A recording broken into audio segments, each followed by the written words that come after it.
আজকের তফসিল ঘোষণা পূর্বক এই যে আনন্দ মিছিলের স্বাগত মিছিলের উপস্থিত জনতা, অত্র এলাকার ভাই এবং বোনেরা, সাংবাদিক বৃন্দ, সংবাদ মাধ্যমের মাধ্যমে দেশ এবং বিদেশ থেকে যে কোন ভাই ও বোনেরা আমাদের আজকের এই প্রোগ্রাম দেখছেন, আসসালামু আলাইকুম ওয়া রাহমাতুল্লাহ। আমরা আশা করি সবাই ভালো আছেন। প্রিয় দেশবাসী, প্রিয় এলাকাবাসী, আমরা সবাই অবগত আছি যে বিগত 50 বছর ধরে বাংলাদেশ স্বাধীনতার পর থেকে সত্যিকারের স্বাধীনতার যে স্বাদরা গ্রহণ করতে পারে নাই, তারই ফলশ্রুতিতে পর্যায়ক্রমে বাংলাদেশে বিভিন্ন সময় বিভিন্ন বিপ্লব হয়েছে। কিন্তু এদেশের প্রশাসন, এদেশের আমলাতন্ত্র, এদেশের যারা দায়িত্ব ছিল, প্রত্যেকে এদেশের জনতার সঙ্গে বিশ্বাসঘাতকতা করেছে। তার ফলশ্রুতিতে অবশেষে এদেশের ছাত্র জনতা, আমাদের সন্তানরা নতুন করে বুক পেতে দিয়ে এদেশকে স্বাধীন করার যে স্বপ্ন দেখেছিল, তারই ফলশ্রুতিতে আজ আমরা নতুন করে এক দুয়ার খুলে পেয়েছি। আমাদের প্রধান উপদেষ্টা একটা আন্তর্জাতিক খ্যাতিসম্পন্ন ব্যক্তিত্ব, তিনি বলেছেন যে এই নির্বাচন শুধুমাত্র 5 বছরের জন্য নির্বাচন, কিন্তু গণভোটের সঙ্গে যে আছে সেই গণভোট হচ্ছে এদেশের 100 বছরের, 500 বছরের, 1000 বছরের জন্য। এদেশে শুধুমাত্র নেতার পরিবর্তন হয়েছে, নেতৃত্বের পরিবর্তন হয়েছে, কিন্তু সত্যিকারের যে সিস্টেমের পরিবর্তন কোনো সময়ের জন্য হয় নাই। বাংলাদেশে এদেশের নির্বাচনের সঙ্গে সঙ্গে গণভোট হবে, সেখানে গণভোটকে আমাদেরকে হা ভোটে পরিণত করতে হবে, হা জয়যুক্ত করতে হবে, হা জয়যুক্ত করতে হবে। এবারে আমরা গণভোটের মাধ্যমে, একটি নির্বাচনের মাধ্যমে বাংলাদেশকে নতুন করে বিনির্মাণ করবো ইনশাআল্লাহ। ছাত্র জনতা তাদের শহীদ হয়েছে, এদেশের অসংখ্য মানুষ তাদের হাত দিয়েছে, তাদের পা দিয়েছে, তাদের 2টা চোখ দিয়েছে।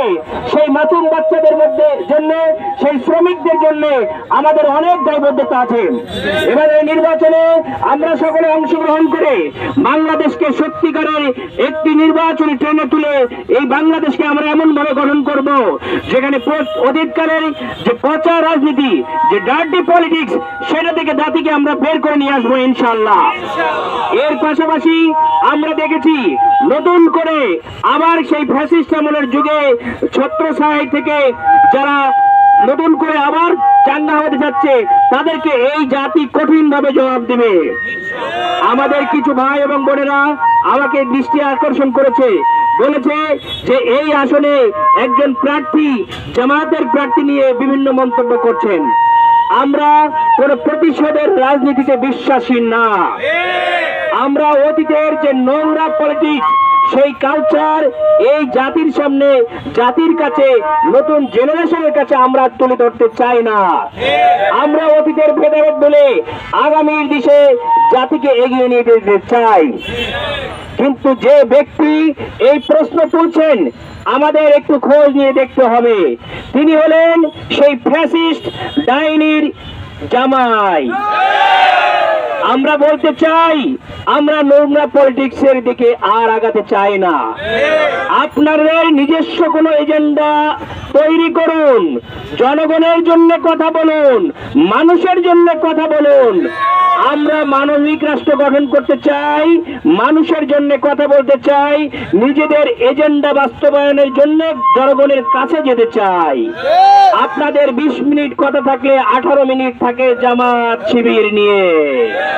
আপনাদের এই ফেনা তুলতে তুলতে আপনার শাশুড়ি বিদেশ চলে গেছে।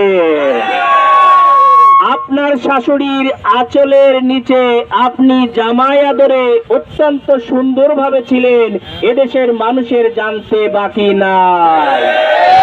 ফেসবুকে একটা পোস্ট দিয়ে আমার ভাই আপনার শহীদ হয়েছেন। আপনি বিশাল বুলি ভাঙ্গাইয়ে নাটক করে সুন্দরভাবে জামাই আদরে ছিলেন। আপনি অতীব করুণায় ধানের শীষের মার্কা নিয়ে সংসদে গিয়েছিলেন অবৈধ নির্বাচনের মাধ্যমে। জাতির কাছে সেটা খুবই ক্লিয়ার আছে।